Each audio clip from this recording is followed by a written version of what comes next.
आज इस देश को धर्म को बचाने की जरूरत है, जिन्हों की हमारा भाई साहब की हो।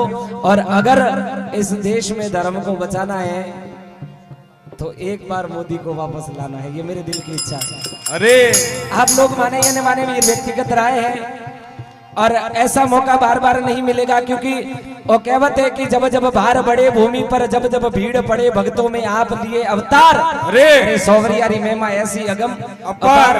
और ये बात बिल्कुल कहूंगा तो अतिशयोक्ति नहीं होगी कि जब जब भूमि पे भार बढ़ा, जब जब धर्म की हानि हुई और जब जब राक्षस पैदा हुए, तो इस देश में किसी संत ने, किसी सुरमा ने अवतार लिया और उनका नाश किया, साफ किया। और ऐसे अगर ये बात कही तो अतिशयोक्ति नहीं होगी। और हमारे मोदी जी एक अवतार से कम नहीं है भाई, ये बात बिल्कुल सत्य है। और अपने आपस में बिल्कुल राजनीति नहीं करनी। आजकल एक मैसेज व्हाट्सएप फेसबुक माते बड़ो लोकप्रिय वर्ड है कि खाने को चबा चबा कर खाना और बिल्कुल स्वतंत्र विचार से रहना और राजनीति के माहौल में आपस के संबंध को खराब मत करना। जीतेगे तो मोदी जी, इसमें कोई शक नहीं है। तो अफगानिस्तान आपको ये सिखाता है कि रातों रात कुछ भी बदल सकता है और आज पूरी दुनिया को अफगानिस्तान से सबक लेना चाहिए। खास तौर पर हमारे देश के लोगों को अफगानिस्तान से क्या सबक लेना चाहिए, इसमें आज कुछ सीख छुपी हुई हैं जो आज हम आपके साथ शेयर करना चाहते हैं। इसलिए आप ध्यान से सुनिएगा। ये मत सोचिएगा कि अफगानिस्तान से आपको कोई लेना देना नहीं है, आपके लिए महज एक खबर है। आपको तस्वीरें बहुत दर्द भरी लग रही हैं, इसलिए आप ये खबर देख रहे हैं। इस खबर का आप पर भी असर पड़ सकता है अगर आपने इससे सीख नहीं ली। तो पहली सीख तो ये है, अगर आपका राष्ट्र मजबूत नहीं है तो आपका बंगला, आपकी गाड़ियां, आपका बिजनेस, आपका बैंक बैलेंस और आपकी पढ़ाई लिखाई आपके किसी काम नहीं आएगी। ये सब आपके किसी काम नहीं रहेगा। ये पहली सीख है। अगर आपका राष्ट्र मजबूत नहीं है तो बंगला, गाड़ी, बिजनेस, बैंक बैलेंस रातों रात आपको छोड़कर चले जाएंगे। दूसरी सीख है, अगर आपका देश आत्मनिर्भर नहीं है तो आपकी अपनी संपत्ति की भी कोई कीमत नहीं रह जाती।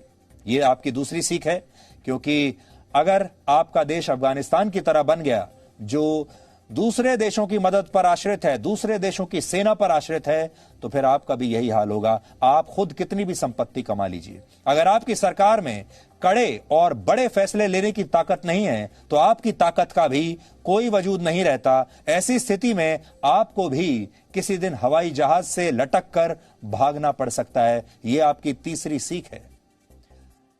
अगली सीख यह है कि जिस नेता को आपने चुना है वो अगर कमजोर हो, यानी अगर आपका नेतृत्व ही कमजोर है, तो सब कुछ होने के बावजूद किसी भी देश के नागरिकों को शरणार्थी बनते देर नहीं लगती। ऐसे कमजोर नेता मुश्किल परिस्थितियों में या तो अपने लोगों को छोड़कर भाग जाते हैं या फिर दूसरे देशों के साथ सौदा कर लेते हैं, जैसा कि अफगानिस्तान में हुआ।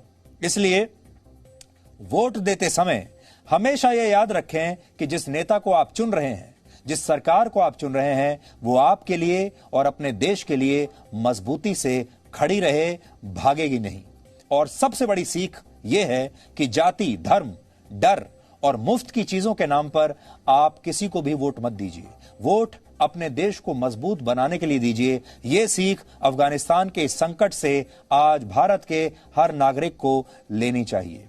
जाति, धर्म ये सब बाद में आती हैं, मुफ्त की चीजें सब बाद में आता है। जब आपका देश बचेगा तब आप बचेंगे, वरना एक दिन आपको भी हवाई जहाज से लटक कर देश से भागने पर मजबूर होना पड़ेगा। ये किसी के साथ भी हो सकता है। काजल हिंदुस्तानी की ओर से भारत माता की जय, वंदे मातरम। एक बहुत गहन मुद्दे पर ध्यान देने बहुत जरूरी है और वही बात मैं आपसे करने आई हूँ कि अफगानिस्तान में जो तालिबानियों ने करा, गलत करा, और अफगानी महिलाओं के साथ, वहां के सिटीजन के साथ हमारी सिंपति है, वहां के बच्चों के साथ हमारी सिंपति है। जो रेप हो रहे हैं, उनके 14 से 40 साल की बच्चियों को सेक्स स्लेवरी के लिए महिलाओं को ले जाया जा रहा है या बच्चों को मार दिया जा रहा है, गलत हो रहा है, नहीं होना चाहिए। और इस पे पूरे विश्व को एक होकर आकर बात करनी चाहिए और खुल के बोलना चाहिए। लेकिन सबसे बड़ा सवाल मेरा ये है कि ये जो 56 इस्लामिक मुल्क जिन्होंने मिलकर OIC करके ऑर्गेनाइजेशन ऑफ इस्लामिक कंट्री का एक पूरा ग्रुप बनाया है, ये लोग क्यों चुप है? ये ये अब कहाँ है? ये क्यों अपने ही मुस्लिम भाइयों की मदद करने नहीं आ रहे? और ये लोग क्यों ये एक्सपेक्ट करते हैं कि नॉन इस्लामिक कंट्री जो है वो मदद के लिए आगे आए? चाहे आप सीरियन रेफ्यूजी की बात करो, ईरानी रेफ्यूजी की बात करो, बांग्लादेशी रेफ्यूजी की बात करो, रोहिंग्याज रेफ्यूजी की बात करो, इन हर जगह आपने एक कॉमन चीज नोटिस करी कि ये सारे के सारे रेफ्यूजी स्टेटस लेने के लिए गैर इस्लामिक मुल्क में ही क्यों जाते हैं? क्या इसके पीछे 56 इस्लामिक मुल्क की कोई सोची समझी साजिश है कि आतंकवादियों के कंधे पे बंदूक रखकर वो अपना गजवाए वर्ल्ड का कोई एजेंडा पूरा कर रहे हैं और अपने ही प्रताड़ित भाई बहनों को वो नॉन इस्लामिक कंट्री में, मतलब खुद की कंट्री में तो आने नहीं दे रहे इस्लामिक कंट्री में, लेकिन नॉन इस्लामिक कंट्री में शरणार्थी बनकर भेज रहे हैं? और यही लोग कुछ वर्षों के बाद ये कहते हैं कि किसी के बाप का ये देश थोड़ी है, और स्टेटस भी मांगते हैं नागरिकता का या जो भी है। ठीक है, ह्यूमन राइट्स की हम बात करते हैं और जरूरी भी है, लेकिन ये ह्यूमन राइट्स का ठेका हर बार हम लोग क्यों ले? क्यों ये 56 इस्लामिक मुल्क अपने ह्यूमन राइट्स के ठेके नहीं लेते? जब भारत में सीए आंदोलन होता है, शाहीन बाग होता है, 370 हटाई जाती है, तब तो ये हमें भाषण देने बहुत आ जाते हैं। लेकिन जब इनके ही मुसलमान अपने ही देश के मुस्लिम नागरिकों को परेशान करते और उनको मारकर वहां से निकालते, तब ये क्यों नहीं बोलते? क्यों ये 56 इस्लामिक मुल्क अब अपनी बॉर्डर सील करके बैठ गया?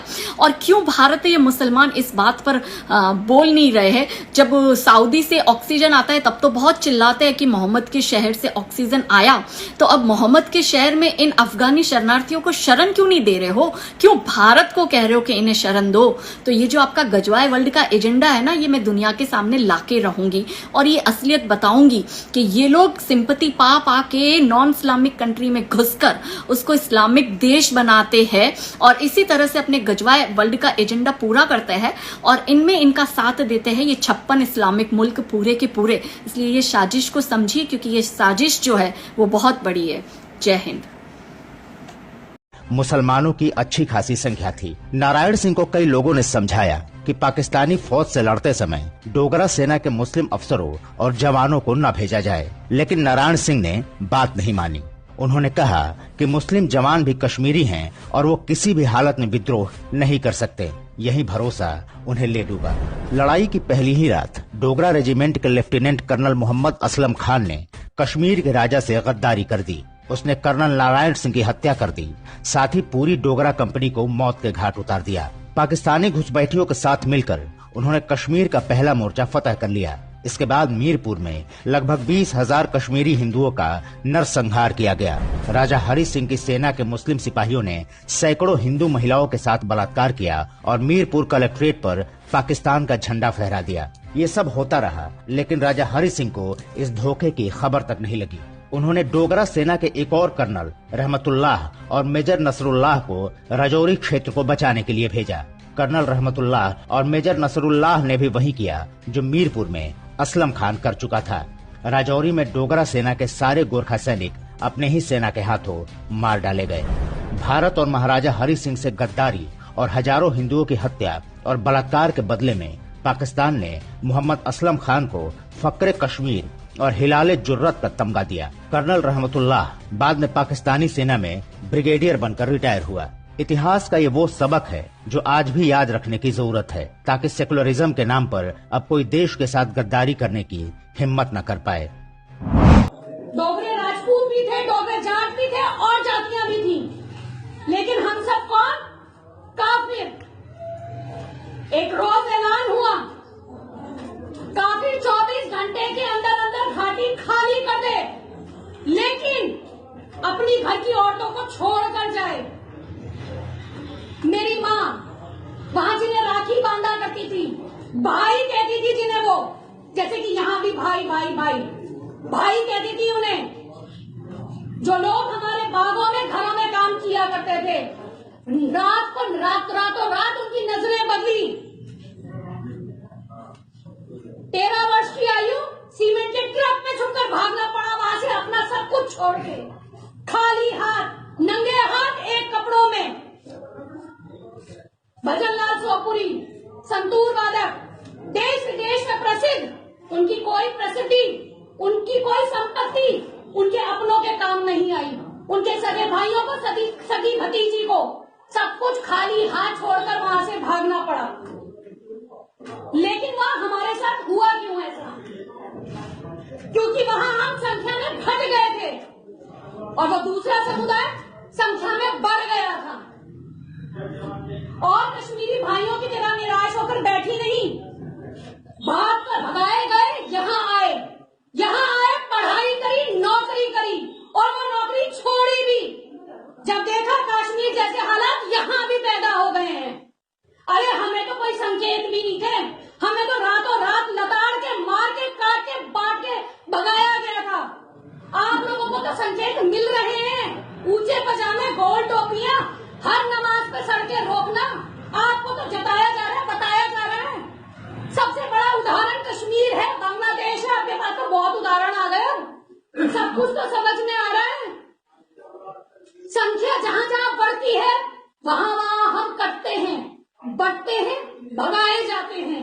इतिहास उठा के देख लें, आज भी उठा के देख लें। और हाँ, हम में से जितने लोग भी यहाँ बैठे हैं वो किसी भी गलत फहमी में ना रहे। तो आप ताजमहल का नाम राम महल कर सकते हैं, क्यों नहीं करेंगे? कर देंगे, बिल्कुल किया जाना चाहिए, आवश्यकता है तो किया जाना चाहिए। चलेगा तो ना। उर्दू हमारी पहचान हिंदी से है या उर्दू से? मैं आपसे पूछना चाहता हूँ, आप फिर मुझसे उर्दू में ही पूछिए। मेरी तो भारत माता की जरा जोर से बोलो, बुलंदी से बोलो, हाथ खड़ा करके बोलो, भारत माता की जय, भारत माता की जय। चलो जी, शुरू हो जाओ।